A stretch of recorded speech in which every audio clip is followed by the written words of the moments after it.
The bottom line, like we said, your energy is your most valuable currency.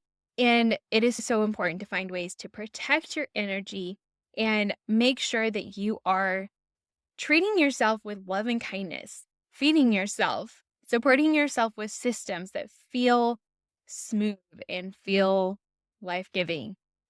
Welcome to the Breadwinner Podcast. I'm so glad you're here for today's episode. I'm your host, Caroline Bauer. I own a successful in-home sourdough microbakery and absolutely love getting nerdy about business, whether that's interviewing a guest or whether that's just sitting here and sharing what I've learned, what really works in my business and what really doesn't. Today's episode is no different, but today we are talking about rhythms. We're talking about how to establish some daily and weekly rhythms to support you and just make everything flow more smoothly.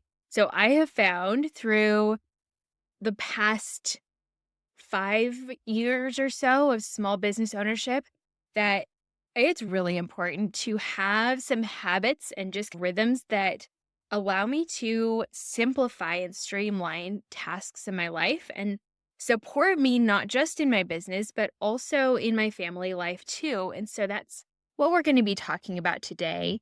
I've been learning this for the past several years, but it definitely was driven home for me last year when I was really just in the infancy of building my sourdough business. And a lot of my evenings were ending at 9 p.m., 10 p.m., which we're a family who loves an early bedtime. And generally we're in bed closer to 8:30, lights out at 9. And so when my work hours were stretching past that to 9, even 10, sometimes even later, I knew that was not going to be sustainable. That absolutely had to change, and I had to find ways to change all of the factors that I could to take back my time and shift that schedule forward as much as I could. Because what's the point really of running a business if it is running your life? If you're just worn out and exhausted and can't even enjoy the freedom and the flexibility in your schedule that you have as a small business owner. I am absolutely anti-burnout. I talk about that all the time. I am here to help support you building a burnout-proof business. So today we're going to talk about two specific things. We're going to talk about some daily non-negotiables and how to decide what those should look like to help set yourself up for success and just feel more like yourself. And then we're going to talk about some weekly rhythms. And this is where you have some freedom to take some ideas from me, just see what works, see what helps your life feel like it flows a little more easily.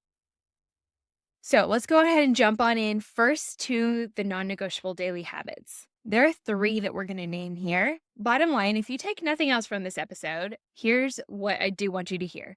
Your energy is your most powerful business asset. It is the one currency that is absolutely dependent on you and so incredibly crucial. So how you take care of yourself, of your energy each day, will determine how successful your business is long term, how sustainable it is. If you can keep on doing it because you have systems in place to support your energy, that is the goal. So we're going to start with the very basic number one, sleep. Sleep needs to be a non-negotiable for your daily rhythms. I know it's so hard, and especially for those of you who have little ones at home, you may be in a season where really restorative sleep is not realistic. And certainly sleep when you're running a business and a family feels like the easiest thing to sacrifice. It's really easy to just shave off an hour here and there to get a little more work done in the evening when everyone else settles down and the house is quiet and no one is pulling on you asking for a snack and everything feels like you have the freedom to focus. I understand that 100%. However, when you are giving up that sleep, you're paying a longer term price. So skipping sleep is like running on half power. So you'll get something out of it, but ultimately it won't be great. It won't be your best. So if you feel like you cannot grow your business without sacrificing sleep, that really might be an indicator that you are either in a spot where you need to scale back and offer a little bit less or change your system so that you can scale more strategically. Maybe invest in some different equipment. Go back to some of my other episodes where I talk about efficiency, and the one about investing in equipment is a great episode. I'll link that down in the show notes. But if you feel like you are the bottleneck, like time is just your biggest limiter, really look at that closely and think about ways that you can adjust your rhythms, adjust your systems to become more efficient or to say no to something. Because, like we keep saying, I feel like a broken record, but if you're sacrificing sleep, that's going to burn you out faster than anything else. I will say, when I went from baking in my home oven, baking 4 loaves at a time, to my first double oven, which allowed me to bake 8 loaves at a time, instantly my sleep improved dramatically. I track my sleep with my Oura ring, and it was night and day difference. It was really interesting to see my sleep score just shot up dramatically when I made that swap from doubling my baking output. So consider the options. You don't have to purchase a bread oven. You can start with a used double oven like I did and just let that stand in the gap until you can upgrade. But if you can double your baking output, that would make a huge difference. All right, number 2, and I am really guilty of not doing this well, but it's eating real meals. Raise your hand if you've ever powered through a full baking day and then realize at 3 p.m. you have not eaten anything. I really need to work on this. So I remind myself, I don't skip feeding my kids. So why do I skip feeding myself? It is really clear to me when I am not eating enough, especially enough protein, a really well-rounded meal with protein, fat, and carbs. My focus slips. My fuse with my kids gets a lot shorter. This is so important. If you struggle with feeding yourself, with prioritizing feeding yourself a balanced meal and slices of bread, I am preaching to the choir, but slices of bread don't count. So here's some ways that you can make this easier. Eat a real breakfast, even if it's just eggs and toast. Eat a protein-packed snack mid-morning. I love to have a bowl of yogurt and then mix a scoop of grass-fed protein powder in there with maybe some cacao nibs and some berries for a little crunch. That's a high amount of protein, and it's yummy, and it's easy, and it's quick. And then a real lunch break. Even sit down. Set your phone aside. Maybe even leave it in the house and step outside with your lunch in the sunshine.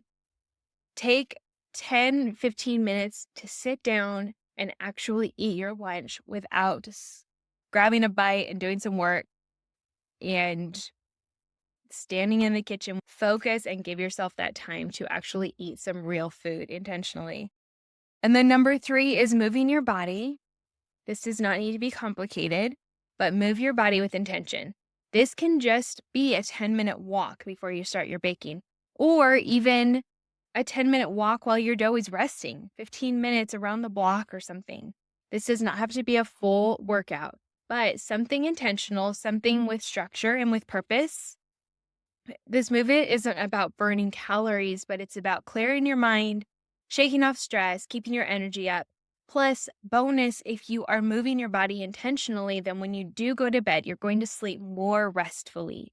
So if you're like me and your brain struggles to turn off and settle down when it's time to sleep, especially if it's the night before bake day and you have to get up early, I find that my brain just subconsciously keeps rolling when I know I have to wake up in the 3 o'clock or 4 o'clock hour. I'm less likely to get restful sleep on those nights. But moving my body intentionally before that, even just a 30-minute walk, really helps set me up for a more restful night of sleep. So those are 3 daily rhythms that I would put in the non-negotiable category. Prioritizing sleep. 7 hours a night on average at a minimum. 8 is even better. Feeding yourself real food and moving your body without overcomplicating it. And then secondly, we're going to talk about some weekly rhythms. Kind of zoom out a little bit and look at some more macro scale rhythms to keep your business sustainable. Number 1 is to pick a dedicated day off. Once a week, 1 day, 0 bakery work. No emails, no prep, no social media planning, just unplug and rest. This can be really difficult, and I will be honest, Sundays are my day of rest, but I do jump on and I schedule my bake day to go live on Sundays. And sometimes I do a little bit of test baking, things that feel fun and joyful, but I don't do full on bakery work. I sometimes have a pile of dishes left from market baking, but it can sit there until Monday. This is a day for being present with family, leaving the laptop closed, playing board games, playing outside, taking a walk, maybe baking something just simply for the joy of it, recipe testing, trying out croissants or something that you've never tried before. But this is just the day where you're resetting, allowing yourself some space. And if you really feel like you just do not have time to take a full day off, then that's probably exactly what you need. Your best ideas, your clearest thinking, your biggest growth will come when you step away and give your time and give your brain space to breathe. That's why we get our best ideas in the shower because we're unplugged. We're not scrolling on our phone, getting input from outside. We are simply alone, focused, and blocking out all of the distractions. So if a full entire day off feels really unrealistic, I understand. Give yourself grace here. Maybe it's 2 half days, honestly. Bottom line is don't make it feel complicated. Don't feel guilty if you cannot carve out an entire full 24 hours off. But however you can implement really intentional unplugged time, that is going to support your burnout proof business. The next weekly rhythm is to set a clear start and end time for your workday. Again, this can be really tricky. Since it's so easy to let work bleed into every corner of your life, especially since we have home-based businesses, it's all the more important to have clear-cut boundaries. Set work hours allows you to be more productive during work time because you know you have a limitation. You have a clear-cut start and stop, so you have to be done by then. It gives you permission to fully clock out, to just say the door is closed, even if there's no actual door. And I am out of office. And then it helps you just be more present in the moments that are non-work moments. Those family moments, you can really more closely focus on them. So for me, I do most of my work during the hours that my kids are at school. I am in a stage of life where my kids are in grade school and they go to school away from home. So I have about from 7:30 until 2:30 every day. And I know that is a schedule that not all of you have the luxury of. So maybe you have 2 days a week where you bring in a mother's helper to sit with your toddlers and hang out with them, and you can let your babies be taken care of while you just knock out 8 or 10 hours of work really focused. But have that clear stop and start where you're just really focused on getting that work done.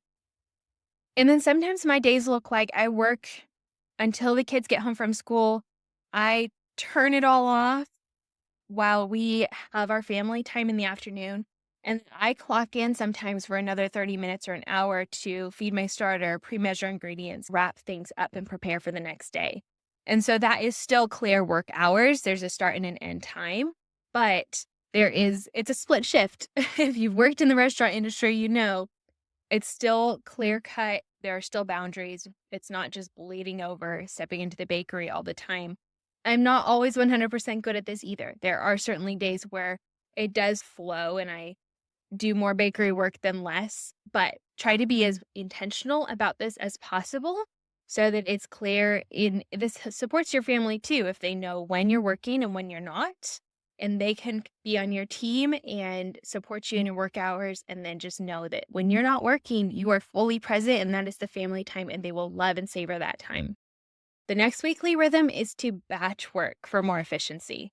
So this is a shift that I am continually looking for ways to batch my work more effectively, doing similar tasks together. Things that I love to batch work are packaging. I love to label everything all at once as much as possible. Pre-measure ingredients. This can be done really early in the week too. So for example, this week, my bake day is on Thursday, but I will probably prepare scones and prepare my packaging on Monday, and that will just be done. I will probably also pre-measure flour for the bread that I'll mix up, and pre-measured flour can sit there for a week or more if it needs to.